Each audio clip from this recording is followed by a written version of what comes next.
Welcome to the Real News Network. I'm Jess Lenore in Baltimore. Not too far from here in the nation's capital, Washington, D.C., there are plans to close 15 of the city's public schools by the end of 2014. But community members are fighting back against the plans because, as our next guest argues, the closings disproportionately affect minority and special needs students, and there's no evidence the plan will improve educational outcomes or save the district money. Now joining us to discuss this is Rania Khalek. She's an independent journalist reporting on the underclass and marginalized. Her work has appeared on The Nation, Extra, Salon, Truth Out, Al Jazeera America, and much more. Thank you so much for joining us. Thanks for having me on, Jessel. So Rania, supporters of school closings, which again are happening all over the country in almost every urban school district, argue that this is the only way, or one of the only ways, to take decisive action and help students who are trapped in so-called failing schools, or these closings are necessary to address budget deficits and will improve educational outcomes. What's your response? What have you found in places like Washington, D.C.? Well, it's really interesting because a few years ago in 2008, under then Chancellor Michelle Rhee, Washington, D.C. closed 28 schools, 28 public schools.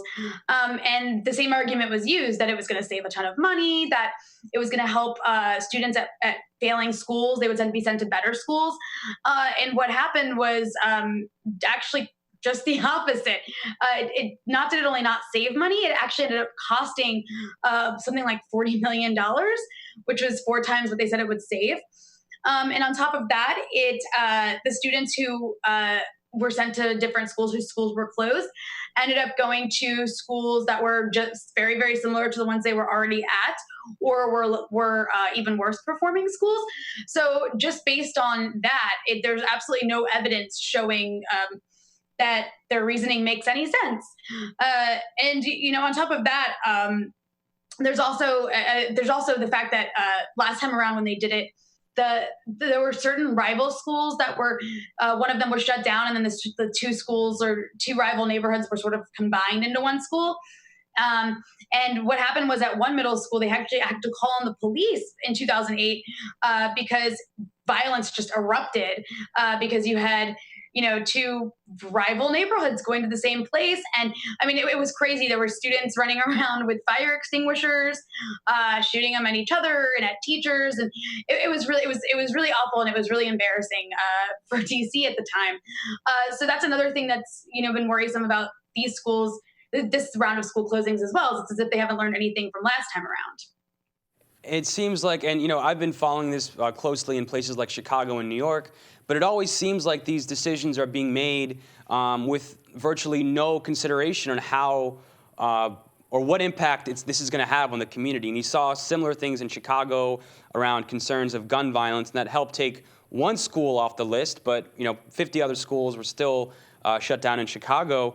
Can you talk more about where geographically the schools that are being shut down are located and why it's important to discuss that? Yeah, so I think every single school is located in one of the poorest wards in the city, in one of the poorest wards in the city. Almost all the students being affected are Black and low income students. It's literally in poor Black neighborhoods. That's where, it's exclusively, those are the schools that are being closed. And I mean, DC is a very segregated city.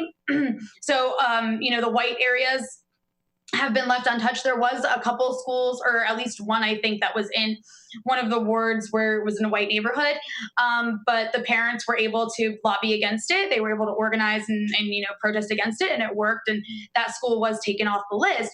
But parents of in low income areas don't have the same luxuries that middle class parents might have. So I mean, they've definitely been involved in organizing against this, but they just don't have as much of a voice in DC as poor people of color usually don't in certain cities. So, but yeah, it's definitely, it's something like over 90% of the students being affected are Black, low income, and they all go to schools where 90% or more of students are qualified for reduced free lunch. So this has definitely been targeted towards the poor Black community in DC. And can you talk more about what the next steps are going to be for the community activists and teachers and parents and students that are fighting these school closures. You mentioned in your piece that Empower DC, which is a local grassroots organization, was fighting the closings in court. Can you also give us an update on that lawsuit? Yeah, there's been tons of organizing, residents, parents, students. There's been a lot of strategizing. A lot of people were involved. Empower DC led this lawsuit of parents against the city, saying that the school closings were racist. And that lawsuit is still pending. I'm not sure. I'm not sure when it's coming up for review or when it's gonna, when it's gonna be resolved. But in the meantime, the 13 of the 15 closings still went ahead this year. Two of the schools that haven't been closed yet are supposed to close next year are actually schools that are specifically designed for students with disabilities. That's another part of the lawsuit, is that this targets students with disabilities, which which are supposed to be protected from this kind of discrimination.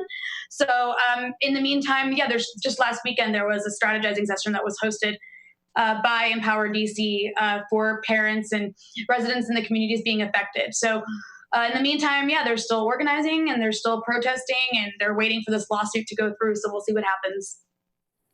And in our previous segment, which you can watch at therealnews.com, we talked about a similar thing happening in Philadelphia, where 23 schools are being shut down. Can you put this in a wider national context? Just what's the scale of school closings around the country?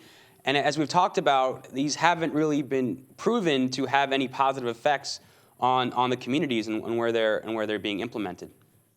Yeah, you see this all across the country, cities all across the country, and right now it's been most vigorous in Chicago and Philadelphia and DC and New York City, and overall, it's like in every single city you go to, it's the same pattern. It's the schools that poor communities that poor students of color attend.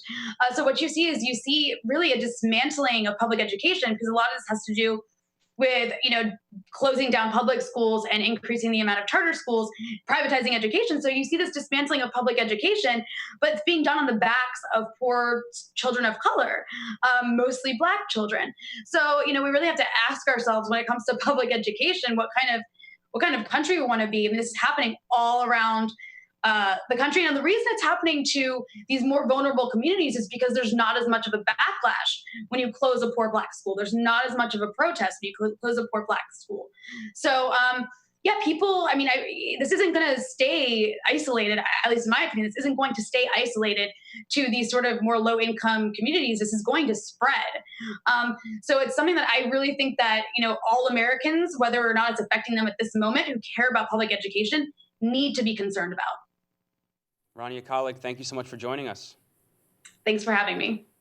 Thank you for joining us on the Real News Network.